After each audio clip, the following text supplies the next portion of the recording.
Hello students, welcome to second session of the topic Economic Reforms since 1991.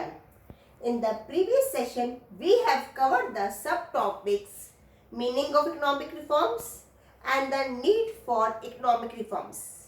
In today's session, we will cover a very important element of new economic policy which is liberalization.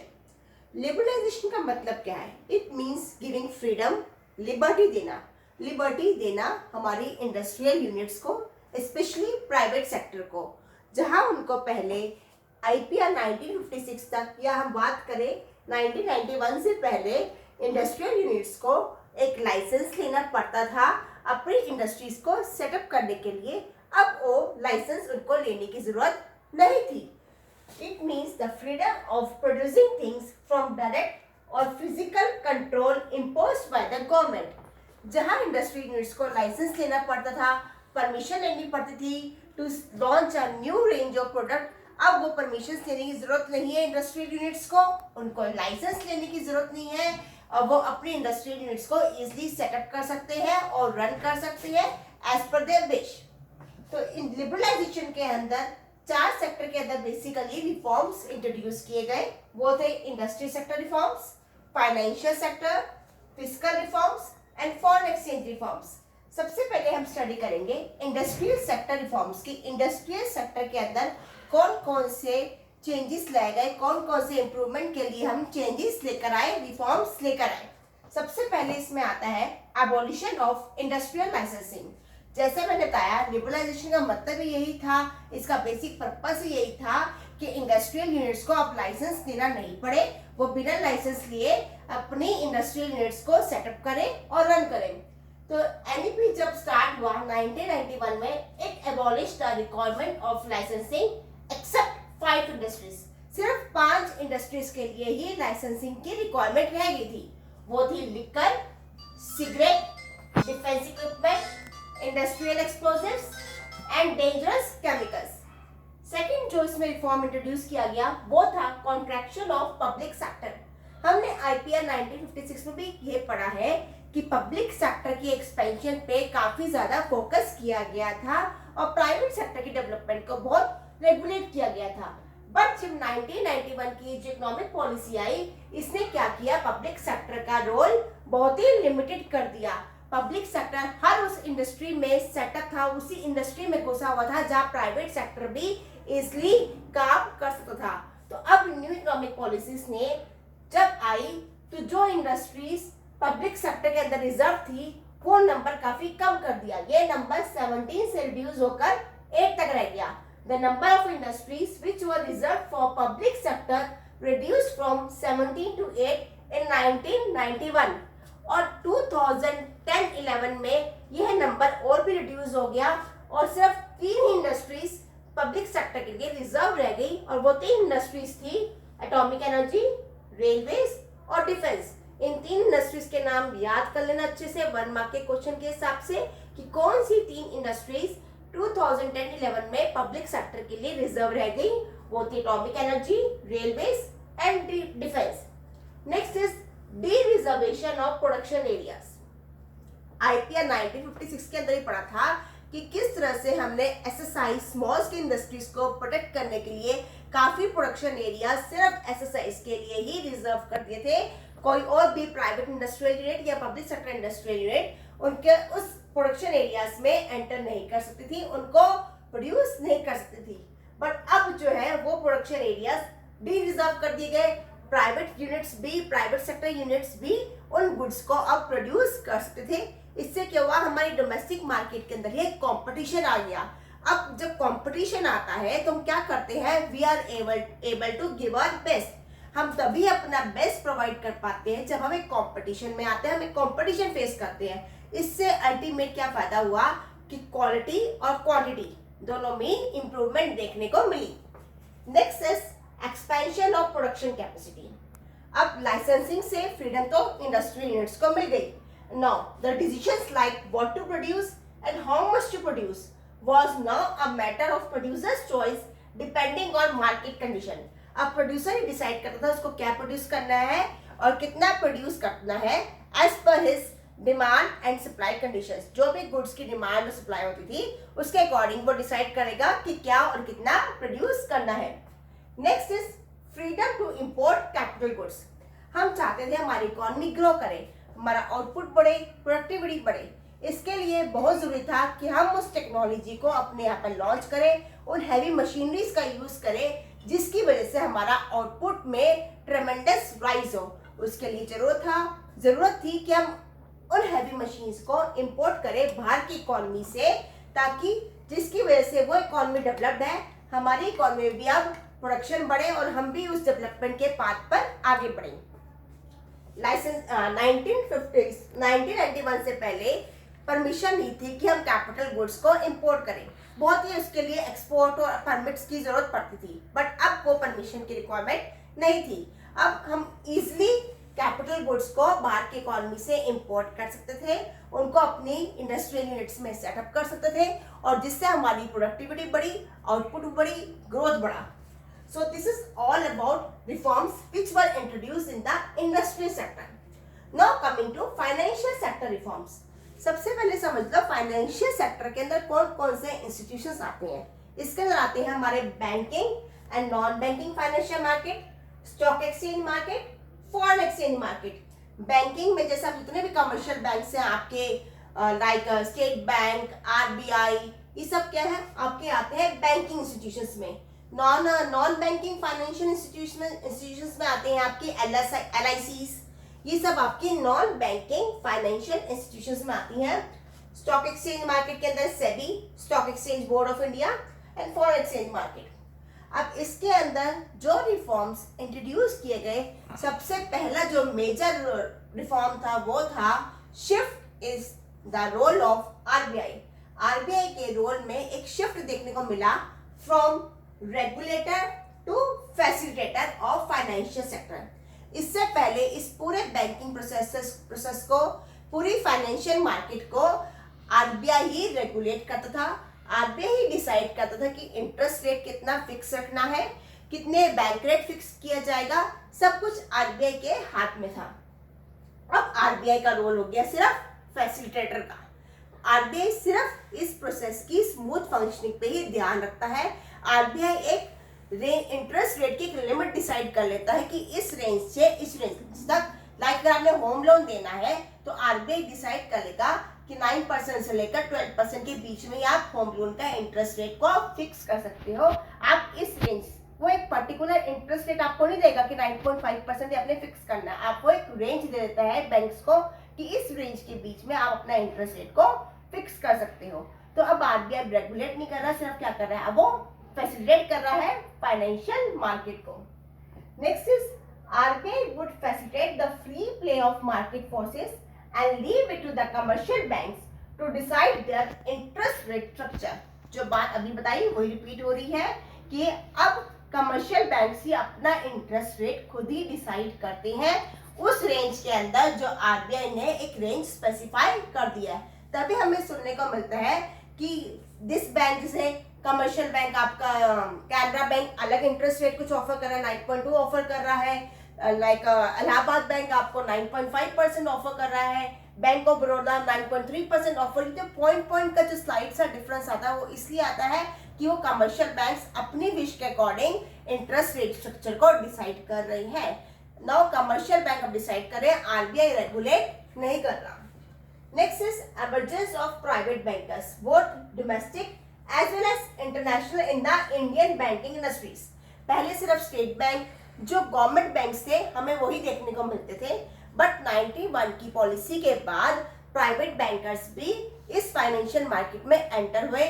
Like axis bank का emergence 91 के बाद ही हुआ।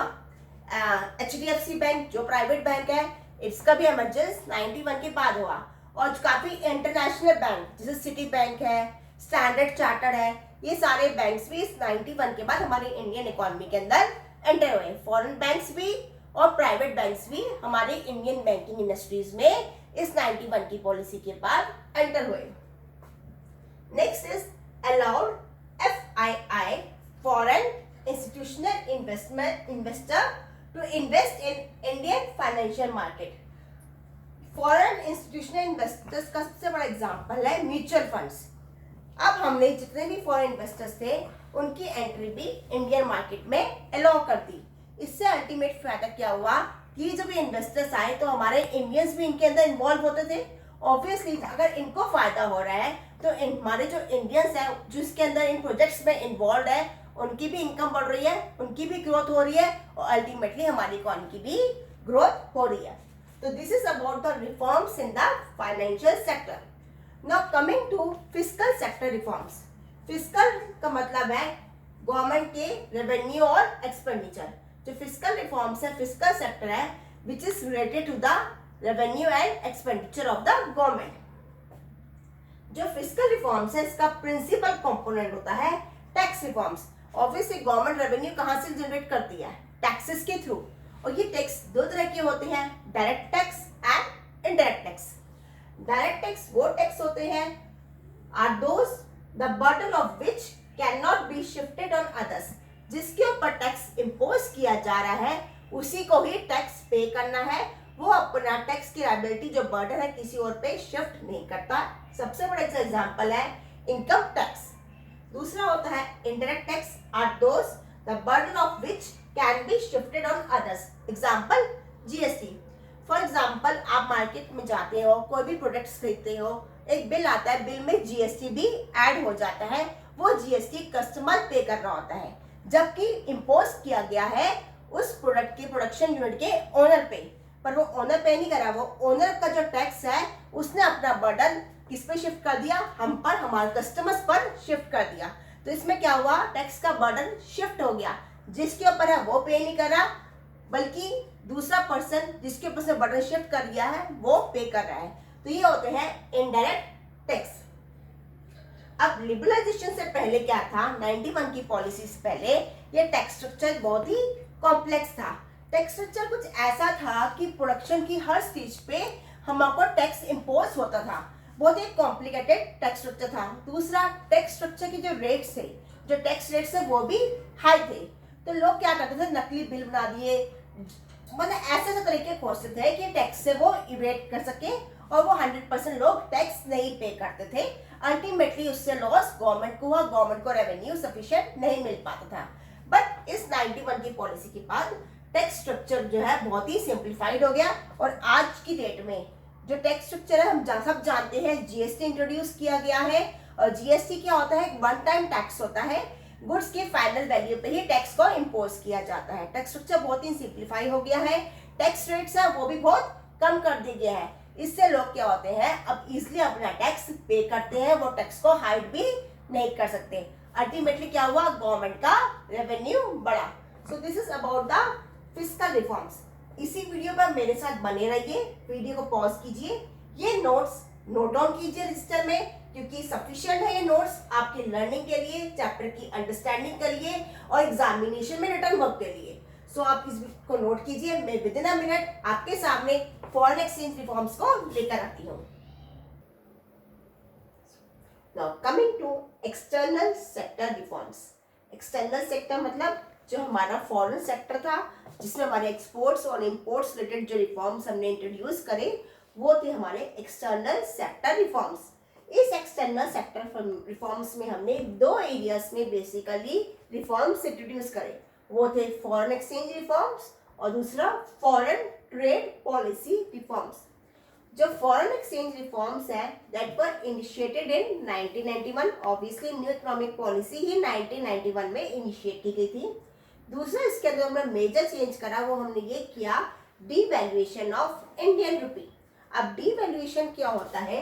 Suppose इस liberalisation से पहले जब हमारा $1 था रुपी 55 के इक्वल, अब $1 को हमने कर दिया रुपी 60 के इक्वल। ये हुआ डीवैल्यूएशन ऑफ इंडियन रुपी। इसका मतलब जहां $1 की वैल्यू 55 रुपए थी अब $1 की वैल्यू 60 रुपीज हो गई। इससे क्या फायदा हुआ? जो हमारे फॉरेनर्स थे वो पहले $1 के बदले हमारे 55 रुपीज के इंडियन गुड्स का परचेज करते थे। अब उनको $1 के बदले 60 रुपीज के इंडियन गुड्स मिलते हैं। तो क्या होगा? वो हमारे गुड्स की डिमांड ज्यादा करेंगे क्योंकि जहाँ 55 रुपए का सेम डॉलर से जहाँ उनको 55 रुपीज के गुड्स मिल रहे थे अब सेम डॉलर से उनको 60 रुपीज के गुड्स मिल रहे हैं, तो हमारे प्रोडक्ट्स की क्या होगी, डिमांड बढ़ेगी। जब प्रोडक्ट्स की डिमांड बढ़ेगी, हमारे प्रोडक्ट्स की डिमांड बढ़ेगी, तो उससे हमारा एक्सपोर्ट बढ़ेगा। जब एक्सपोर्ट बढ़ेगा तो हमारे पास फॉरेन करेंसी की सप्लाई भी बढ़ेगी, बाहर की इकोनॉमी की करेंसी भी हमारी इकोनॉमी में आएगी, हमारी फॉरेन करेंसी की सप्लाई बढ़ेगी, हमारे फॉरेन एक्सचेंज रिजर्व्स बढ़ जाएंगे। तो यही पर्पस था डिवैल्यूएशन करने का, कि हम डिवैल्यूएशन करेंगे जिससे हमारे एक्सपोर्ट्स बढ़ेंगे और हमारी जो फॉरेन एक्सचेंज की जो सप्लाई है वो भी बढ़ जाएगी। नेक्स्ट था फॉरेन ट्रेड पॉलिसी रिफॉर्म्स। इस ट्रेड पॉलिसी के अंदर हम स्टडी करते हैं कि हमारे टैक्स स्ट्रक्चर में जो एक्सपोर्ट और इंपोर्ट्स पे जो टैक्स स्ट्रक्चर था उसमें कौन कौन से रिफॉर्म्स इंट्रोड्यूस और किस तरह से रिफॉर्म्स इंट्रोड्यूस किए गए। सबसे पहले टैरिफ रिस्ट्रिक्शंस मॉडरेटेड। जो हमारे जो टैक्स स्ट्रक्चर था वो बहुत ही मॉडरेट कर दिया गया था, उस पर जो रिस्ट्रिक्शंस थी बहुत ही कम कर दी गई थी। इनफैक्ट बहुत सारी जो एसेंशियल आइटम्स थी एक्सपोर्ट और इंपोर्ट की, उन पे बहुत सारी इन रिस्ट्रिक्शंस को विड्रॉ ही कर दिया गया था। Next is instead of policy of protection to domestic industry, now there is a policy of survival of the fittest.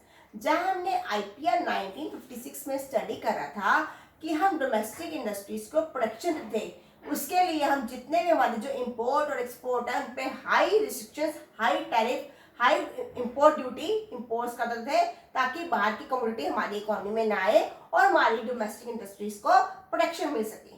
But अब हमने क्या कर दिया, इन रिस्ट्रिक्शंस को बल्कि विड्रॉ ही कर दिया, ताकि बाहर की कम्युनिटीज हमारी इकोनॉमी में आए और हम पॉलिसी लेकर आए सर्वाइवल ऑफ द फिटेस्ट। इसका मतलब जिसका भी प्रोडक्ट क्वालिटी वाइज और क्वांटिटी वाइज बेटर है वही फ्लरिश करेगा मार्केट में। इससे हमारी डोमेस्टिक इंडस्ट्रीज को क्या मिला, एक कंपटीशन मिला। जब एक कंपटीशन मिला then we try to give our best. हमारी इंडस्ट्रीज की एफिशिएंसी बढ़ी।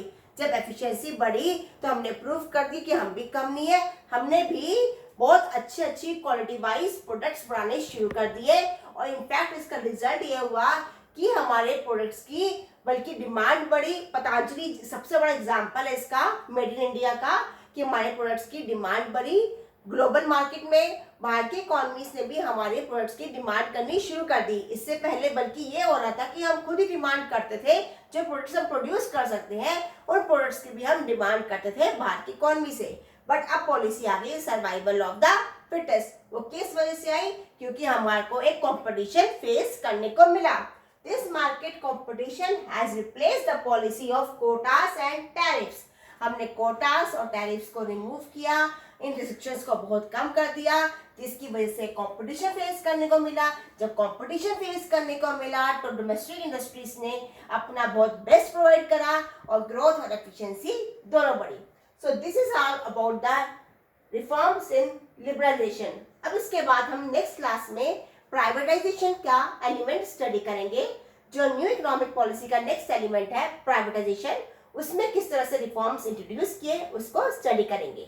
सो till then have a good day. Thank you.